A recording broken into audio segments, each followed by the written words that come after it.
আলোচনা করব সেটা হচ্ছে উচ্চ মাধ্যমিক ইতিহাস থার্ড চ্যাপ্টার। এই থার্ড চ্যাপ্টারের কিছু বড় প্রশ্ন আছে যেগুলো খুবই ইম্পর্টেন্ট, এগুলো আলোচনা অবশ্যই দরকার আছে এবং সেই জন্য আমার আশা আলোচনা।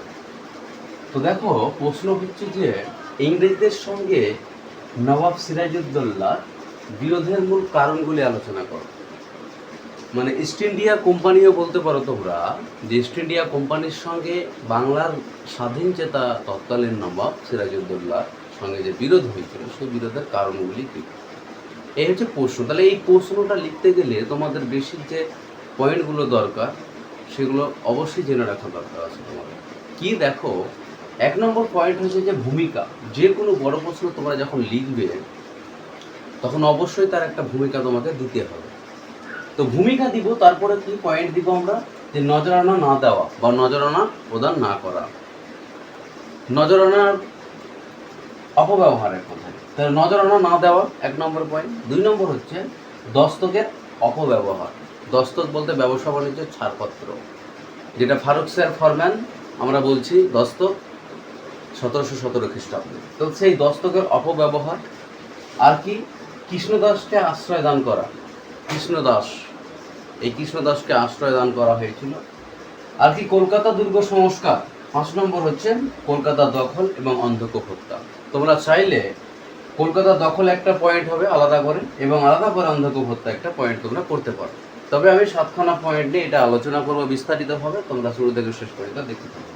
6 নম্বর পয়েন্ট হচ্ছে দস্তকের নবাবের বিরুদ্ধে ষড়যন্ত্র, অর্থাৎ বাংলার স্বাধীন নবাব এবং সেই স্বাধীন নবাবের বিরুদ্ধে ষড়যন্ত্র। আর 7 নম্বর পয়েন্ট হচ্ছে পরিণতি। তাহলে এই পয়েন্টগুলো তোমরা যদি মনে রাখতে পারো, তুমি কিছু না কিছু লিখে আসতে পারবে। ইতিহাস মুখস্থ করে অনেক শিক্ষার্থী একদম ঝরঝর করে মুখস্থ করে, সবারই তো মুখস্থ বিদ্যা নাই। তুমি যদি বিষয়টা বুঝে যেতে পারো, পরীক্ষায় খাতায় লিখে আসতে পারবে। কাজেই তোমরা দেখো ভিডিওটা শুরু থেকে শেষ পর্যন্ত এবং বোঝার চেষ্টা করো, বারবার দেখতে থাকো। দেখো এক সময় গিয়ে খুব সুন্দর বুঝে গেছে বিষয়টা। তো ভূমিকাতে কি লিখবো দেখো, আমরা ঠিক এটা বলতে পারি যে বাংলার স্বাধীন চেতা নবাব, সেই বাংলার স্বাধীন চেতা যে নবাব, তার আগেও অনেক নবাব ছিল। এখন সেই তার যে পূর্ববর্তী নবাব, সেই নবাবের নাম হচ্ছে তোমার নবাব আলীবর্দী খাঁ। এখন এই আলীবর্দী খাঁর সময় থেকে ইস্ট ইন্ডিয়া কোম্পানি বলতে পারো বা ইংরেজ, এদের সাথে একটা কিন্তু বিরোধের সূত্রপাতটা হয়। মানে নবাব আলীবর্দী খাঁর সময় থেকে বিরোধের সূত্রপাত হয়েছিল ইংরেজদের সঙ্গে নবাবের, এবং সেই বিরোধ কিন্তু একটা সময় গিয়ে একদম চূড়ান্ত পর্যায়ে পৌঁছায়। সেটা কার সময়? নবাব সিরাজউদ্দৌলার সময়। তাহলে নবাব সিরাজউদ্দৌলার সঙ্গে ইংরেজদের বিরোধ কিন্তু প্রথমেই হচ্ছে না, তার আগেও কিন্তু বিরোধ ছিল, কিন্তু সেটা সুপ্ত অবস্থায় ছিল। আর নবাব সিরাজউদ্দৌলার আমলে এসে সেটা চরম পর্যায়ে পৌঁছে যায়, যেটা আর হয়তো সহ্য করা যাচ্ছে না নবাবের পক্ষে। এখন কি সেই বিরোধ, সেই বিরোধগুলো আমরা দেখে নেব। অর্থাৎ বিরোধের মূল পয়েন্টগুলো তো আমি বলে দিয়েছি, সেই পয়েন্ট ধরে ধরে আমি একটু করে আলোচনা করে দেবো। তাহলে আমরা ঠিক ভূমিকাতে এটা বলতে পারি যে বাংলার নবাব সিরাজউদ্দৌলার সঙ্গে ইস্ট ইন্ডিয়া কোম্পানি বা ইংরেজদের বিরোধের সূত্রপাতটা হয় নবাব আলীবর্দী খাঁর সময় থেকে, এবং তা চূড়ান্ত পর্যায়ে পৌঁছায় বাংলার স্বাধীন চেতা নবাব তথা নবাব সিরাজউদ্দৌলার আমলে। প্রশ্ন অনুযায়ী নবাব সিরাজউদ্দৌলার সঙ্গে ইংরেজদের যে বিরোধের মূল কারণ তা যথাক্রমে নিম্নে আলোচনা করা হলো। তারপরে 1 নম্বর দেখো পয়েন্ট কি আছে, যে নজরানা দান না করা, মানে নজরানা না দেওয়া। তো কি সেই নজরানা? আমি বলে রাখি, যখন কোনো রাজ্যে ব্যবসা বাণিজ্য করতে যাবে, একটা আনুগত্য প্রকাশ করা, সেই আনুগত্য প্রকাশ করতে হবে, যেটা প্রথা ছিল একটা। কিন্তু কি এমন হলো যে নজরানা ইংরেজরা বা ইস্ট ইন্ডিয়া কোম্পানির কর্মচারীরা দিচ্ছে না? কেন দিচ্ছে না? আর সেটা ইংরেজদের সাথে নবাবের বিরোধের কিন্তু একটা অন্যতম কারণ। আমরা এই পয়েন্টে কি লিখব দেখো, এই পয়েন্টে আমরা লিখব যে ইস্ট ইন্ডিয়া কোম্পানির বাংলার সিংহাসনে সিরাজের যে আগমন, মানে ইস্ট ইন্ডিয়া কোম্পানি আছে বাংলায়, এবং সেই সময় যখন নবাব সিরাজউদ্দৌলা সিংহাসনে বসছে, এই যে নবাব সিরাজউদ্দৌলা সিংহাসনে বসছে এই বিষয়টা ইস্ট ইন্ডিয়া কোম্পানি কিন্তু সুনজরে দেখেনি। মানে বাংলার নবাব সিরাজউদ্দৌলা সিংহাসনে বসাটাকে সুনজরে দেখছে না ইস্ট ইন্ডিয়া কোম্পানি বা ইংরেজরা। এবার দেখছে না, এবার এই বার্তা যদি নবাবের কানে যায় তাহলে নিশ্চয়ই নবাব তো তাদেরকে পছন্দ করবে না, এটা তো স্বাভাবিক একটা বিষয়। তাহলে প্রথা ছিল, কি প্রথা ছিল, যে সিরাজের সিংহাসন আরোহণকালে যে সমস্ত মানে কোম্পানির নজরানা প্রদান করতে যদি দেরি করে, অর্থাৎ একটা নির্দিষ্ট সময়ের মধ্যে কিছু টাকা বাংলার নবাবকে দিতে হতো। এখন এটাই হচ্ছে নজরানা। এখন এই নজরানা যখন নির্দিষ্ট সময়ের মধ্যে দিতে হবে নবাব সিরাজউদ্দৌলা নির্দেশ দিয়ে দিল, তো সেই নির্দেশ যখন ইস্ট ইন্ডিয়া কোম্পানির কাছে গেল তখন তারা কিন্তু মানতে চাইবে না।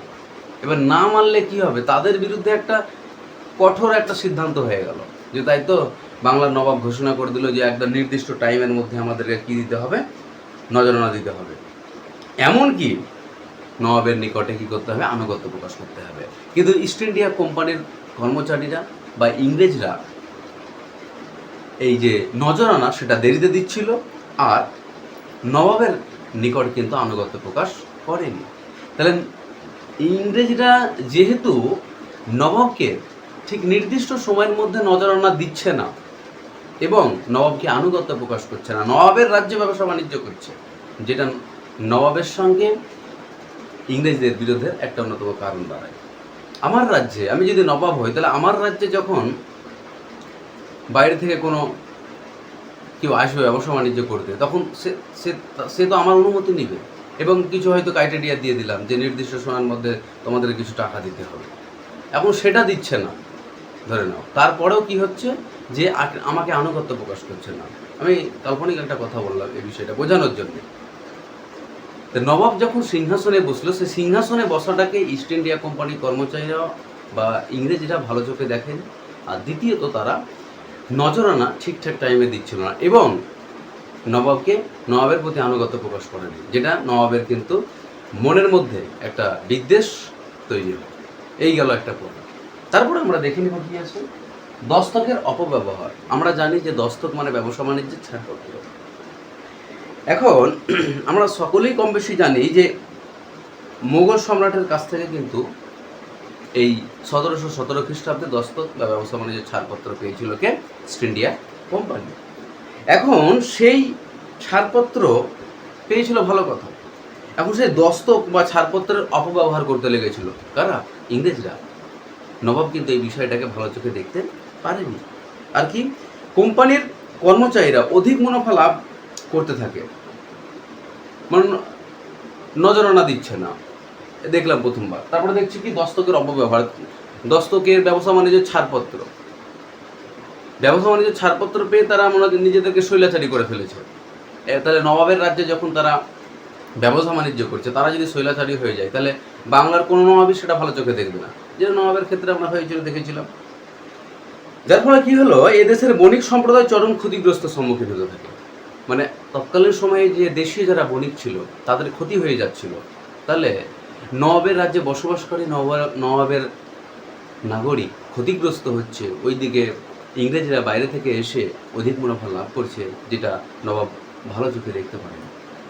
আর দেশীয় বণিক ছিল, তারা তো রীতিমতন শুল্ক বা ট্যাক্স দিচ্ছিল এবং ব্যবসা বাণিজ্য করেছিল। এবার তারা ইংরেজরা কিন্তু ব্যবসা বাণিজ্য ছাড়পত্র পেয়ে ইচ্ছা মতন ব্যবসা বাণিজ্য করেছিল, যার ফলে দেশীয় যারা বণিক ছিল তারা ক্ষতিগ্রস্ত হচ্ছিল। নবাব দেখলো কি যে তাই তো দেশীয় বণিকদের ক্ষতি হচ্ছে, তাহলে তাদের উপর থেকে ট্যাক্সটা আমি তুলে নিই। তাহলে ট্যাক্সটা যখনই তুলে নিল তখনই এই বিষয়টা ইংরেজ কর্মচারীরা বা ইস্ট ইন্ডিয়া কোম্পানি ভালো চোখে দেখতে পারেনি, কারণ সেক্ষেত্রে তাদের তো একটা লস হবে, এটাই হয়েছিল। যার ফলে দ্বিতীয় একটা বিরোধের কারণ দাঁড়াচ্ছে দস্তকের অপব্যবহার। দস্তকের মানে ব্যবসা বাণিজ্যের ছাড়পত্র। ভালো করে বুঝিয়ে দিয়েছি আশা করি। তারপরে পয়েন্ট আমরা দেখব যে কৃষ্ণদাসকে আশ্রয় দান করা। তাহলে কৃষ্ণদাসটার কে সেটা দেখে নেব। তাহলে সিরাজের পরম শত্রু ছিল সেটাকে ঢাকার জমিদার রাজবল্লভের পুত্র কৃষ্ণদাস। এই কৃষ্ণদাস হচ্ছে রাজবল্লভের পুত্র। সেটা কোথাকার? ঢাকার। ঢাকার জমিদার ছিল রাজবল্লভ এবং সেই রাজবল্লভের পুত্র হচ্ছে কৃষ্ণদাস। আর এই ইংরেজরা অর্থাৎ ইস্ট ইন্ডিয়া কোম্পানি কৃষ্ণদাসকে কলকাতায় কিন্তু আশ্রয় দিয়েছিল। তাহলে নবাবের পরম শত্রু কৃষ্ণদাস, সেই কৃষ্ণদাসকে ইংরেজরা আশ্রয় দিয়েছিল, যেটা নবাব কিন্তু নবাবের বিপক্ষে গেছিল এক কথায়। সিরাজ ইংরেজ কর্তৃপক্ষকে বা ইস্ট ইন্ডিয়া কোম্পানিকে বলে যে তোমরা কৃষ্ণদাসকে আমার হাতে তুলে দাও। কিন্তু ইংরেজরা এ বাংলার নবাবের কথায় কোনো রকম কর্ণপাত করেনি, যার ফলে কি হলো, নবাব বিরক্ত প্রকাশ করবে এবং এটাই হয়েছিল। তারপরে পয়েন্ট আমরা দেখে নেব কি, কলকাতা দুর্গ সংস্কার। একটা খুব গুরুত্বপূর্ণ বিষয়, বাংলার নবাব। তাহলে বাংলার যিনি নবাব, তার নবাবের নির্দেশে বাংলা চলবে, তাই তো? ইংরেজরা বাইরে থেকে এসেছে, সেখানে ব্যবসা বাণিজ্য করছে, চরম পর্যায়ে গেছে। একবারে আলীবর্দীর খাঁ থেকে শুরু করে বিরোধ এমন একটা জায়গায় চলে গেছিল নবাবের আমলে, যে যার ভয়ঙ্কর পরিণতি আমরা দেখব।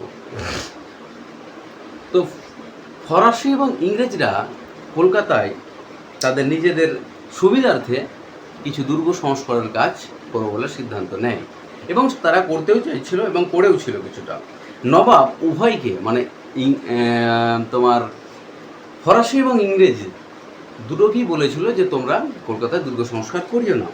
কিন্তু নবাবের এই কথায় ফরাসিরা মেনে নিলেও ইংরেজরা কিন্তু মেনে নেয়নি। এখন ইংরেজরা যেহেতু নবাবের আদেশকে অমান্য করেছিল, তাই নবাব ইংরেজদের প্রতি রেগে গিয়েছেন বা ক্ষুব্ধ হয়ে গিয়েছিলেন। তাহলে বিষয়টা বোঝা গেল। তারপরের পয়েন্ট আমরা দেখব যে কলকাতা দখল এবং অন্ধকূপ হত্যা। কলকাতা দখল 5 নম্বর এবং অন্ধকূপ হত্যা। তোমরা চাইলে কলকাতা দখল একটা পয়েন্ট করতে পারো এবং আলাদাভাবে অন্ধকূপ হত্যা একটা পয়েন্ট করতে পারো। পরীক্ষায় থাকে শর্ট প্রশ্নতে যে অন্ধকূপ হত্যা কী। তো দেখো এইখানে যেটা আমি আলোচনা করব সেটা হচ্ছে কলকাতা দখল এবং অন্ধকূপ হত্যা। বেশ কিছু বিষয়কে কেন্দ্র করে বা বেশ কিছু ঘটনাকে কেন্দ্র করে ইংরেজদের সঙ্গে নবাবের বিরোধ প্রায় তুঙ্গে হয়েছিল। আমরা সবাই জানি যে নবাবের মাসি ঘসেটি বেগম এবং তার মাস্তাতো ভাই শওকত জঙ্গকে নজরবন্দি করে কলকাতা আক্রমণ করেন কে? নবাব। এবং কলকাতা দুর্গ জয় করে 146 জন ইংরেজ কর্মচারীকে 18x14 বর্গফুট ঘরে বন্দি করে রাখেন এবং পরের দিন দেখা যায় প্রায় 123 জন শ্বাসরুদ্ধ অবস্থায় মারা যায়, যেটা ইতিহাসের পাতায় অন্ধকূপ হত্যা নামে পরিচিত। পরীক্ষায় থাকে শর্টে। এবং পরে কি হয়, লর্ড ক্লাইভ পাল্টা কলকাতা আক্রমণ করেন। শেষ পর্যন্ত 1757 খ্রিস্টাব্দে আলীনগরের সন্ধি হয় ইংরেজদের সঙ্গে নবাব সিরাজউদ্দৌলার। আলীনগরের সন্ধি কবে কাদের মধ্যে হয়েছিল, এই প্রশ্নটাও থাকে। তাহলে এখান থেকেই তোমরা জেনে যাবে। তাহলে পয়েন্টের মূল বক্তব্য হচ্ছে ঠিক এরকম যে কলকাতা দখল এবং অন্ধকূপ হত্যা মানে বেশ কিছু কারণের জন্য কি করলো, তার মাসি ঘসেটি বেগম এবং মাস্তাতো ভাই সেটা হচ্ছে শওকত জঙ্গকে নজরবন্দি করে কলকাতা আক্রমণ করে কে? নবাব সিরাজউদ্দৌলা, এবং কলকাতা দুর্গ জয় করে নেয়। তোমরা যারা পয়েন্ট করতে চাও যে কলকাতা দখল, এই পয়েন্টটা এইটুকুন লিখতে পারো তোমরা পয়েন্টে গিয়ে। তারপরে কি হলো, এবং সেইখানে ইংরেজ কর্মচারীদের প্রায় 146 জনকে, তথ্য অনুযায়ী 146 জনকে 18x14 বর্গফুট ঘরে ভরে দেয় এবং পরের দিন দেখা যায় কি শ্বাসরুদ্ধ হয়ে প্রায় 123 জন মারা যায়, যেটা ইতিহাসের পাতায় অন্ধকূপ হত্যা নামে পরিচিত। পরে কি হলো, লর্ড ক্লাইভ কিন্তু আবার কলকাতা আক্রমণ করে এবং পরে একটা অস্বস্তিকর পরিবেশ তৈরি হয়। নবাবের সঙ্গে ইংরেজরা একটা নিষ্পত্তিতে আসার চেষ্টা করে এবং আলীনগরের সন্ধি বলে একটা সন্ধি স্বাক্ষর করে। এই আলীনগরের ব্যাপারটা হচ্ছে যে নবাব সিরাজউদ্দৌলা কলকাতা শহরের নাম আলীনগর রেখেছিল, এই জন্য আলীনগরের সন্ধি হয়েছে। তারপরের প্রশ্ন হচ্ছে যে তারপরের পয়েন্ট হচ্ছে সিরাজের বিরুদ্ধে ষড়যন্ত্র। তাহলে সিরাজের বিরুদ্ধে ষড়যন্ত্রটা আমরা দেখবো যে কি। দেখো, আমি বারবার বলছি যে ইংরেজরা কিন্তু এই নবাবের সিংহাসনে বসাটাকে কখনো সুনজরে দেখেনি। তার বিরুদ্ধে কি করে তাকে সিংহাসনচ্যুত করা যায়, এটা তাদের থাকবেই একটা সাদা চামড়ার মানুষের। তো দেখব কি ষড়যন্ত্রটা কি করেছিল। আমরা জানি যে তৎকালীন যে ছিল আমাদের রাজধানী মুর্শিদাবাদ, সেই মুর্শিদাবাদে তার যে রাজদরবারে যে সমস্ত কর্মচারী ছিল, যেমন তোমার হচ্ছে গিয়ে ঘসেরি বেগম বলবো না আমি, নজরবন্দি করে মানে বন্দি করে এনেছিলেন ঘসেরি বেগম এবং শৌকত জঙ্গকে। তো সেইখানে তার বিশ্বস্ত অনুচর যেগুলো ছিল সেটা হচ্ছে মির্জাফর, জগৎ শেঠ, মানিক চাঁদ, মদনমোহন, রায়দুল্লাহ, মুমিচাঁদ। এদেরকে এই যে এরা যে সমস্ত উচ্চপদস্থ কর্মচারী নবাবের, এদেরকে কী করেছিল, একটা ষড়যন্ত্র করে লর্ড ক্লাইভ সরিয়ে নিয়েছিল কূটকৌশল প্রয়োগ করে। এবং কি হলো যে মির্জাফরের সঙ্গে ক্লাইভের একটা গোপন চুক্তি হয়। কি চুক্তি হয়, যে বছরে তাকে প্রায় লক্ষ টাকার বিনিময়ে সিরাজের পর বাংলার সিংহাসনে কিন্তু বসানো হবে। এই চুক্তি কিন্তু মির্জাফরের সঙ্গে গোপনে হয়ে যায়। এবার মির্জাফর দেখলো তাই তো, তাহলে আমি রাজি হয়ে যাই, বাংলার সিংহাসনে বসবো, বিশাল একটা ব্যাপার। এই যে জায়গাটা, এই জায়গাটা কিন্তু ভয়ঙ্কর একটা জায়গা মুর্শিদাবাদের জন্য, যার জন্যে আমরা খুবই দুঃখিত। তো যাই হোক, ওটা আমাদের আলোচনার বিষয় নয়, আমাদের আলোচনার বিষয় প্রশ্ন। আর সেই প্রশ্ন অনুযায়ী ধরে এই পয়েন্টগুলো তোমাদেরকে মনে রাখতে হবে। আর যেগুলো আমি বলে দিলাম, বিষয়টা ভালো করে তোমরা বুঝে নেওয়ার চেষ্টা করবে। আশা করি আমি বোঝাতে পেরেছি। আর একটা পয়েন্ট, সেটা হচ্ছে পরিণতি মানে কি হচ্ছে শেষমেশ আমরা সেইটা দেখে নেব। আমরা বলতে পারি যে উপরিক্ত আলোচনা থেকে এটা একদম পরিষ্কার হয়ে গেল, বা শেষমেশ আমরা এটা বলতে পারি যে সমস্ত কারণগুলো আমরা দেখলাম, সে সমস্ত কারণগুলো উত্তরোত্তর বৃদ্ধি পেতে থাকার ফলে কি হলো, যে 1757 খ্রিস্টাব্দে বাংলার নবাবের সঙ্গে ইংরেজদের বিরোধের চরম পরিণতির হিসেবে আমরা দেখতে পাই 1757 খ্রিস্টাব্দের 23শে জুন পলাশীর যুদ্ধ। এবং সেই পলাশীর যুদ্ধে আমরা দেখেছিলাম কিভাবে নবাব সিরাজউদ্দৌলার পতন ঘটেছিল। অ্যাকচুয়ালি যদি আমরা দেখি, প্রকৃতপক্ষে নবাব সিরাজউদ্দৌলার সঙ্গে ইংরেজদের বিরোধের মূল কারণ অনেক আছে। তার মধ্যে মোস্ট কারণ হচ্ছে তোমার এই কারণগুলো তোমাদেরকে উল্লেখ করতে হবে। তাহলে তোমরা পরিণতিতে গিয়ে এটা লিখতে পারো যে উপরিক্ত কারণগুলোর ভয়ঙ্কর পরিণতি হিসেবে আমরা দেখতে পেয়েছিলাম 1757 খ্রিস্টাব্দ 23শে জুন পলাশীর যুদ্ধ, এবং সেই পলাশীর যুদ্ধে নবাবের পরাজয় আমরা দেখেছিলাম। তাহলে এই ছিল পয়েন্ট, আর এই হচ্ছে আলোচনার বিষয়। তোমাদের কেমন লাগলো অবশ্যই জানাবে। আমি প্রতিটা বড় প্রশ্ন খুব তাড়াতাড়ি আপডেট দেওয়ার চেষ্টা করব। তোমরা দেখো, অপরকে দেখতে সাহায্য করো। ততক্ষণ ভালো থাকো, দেখা হচ্ছে পরের ভিডিওতে।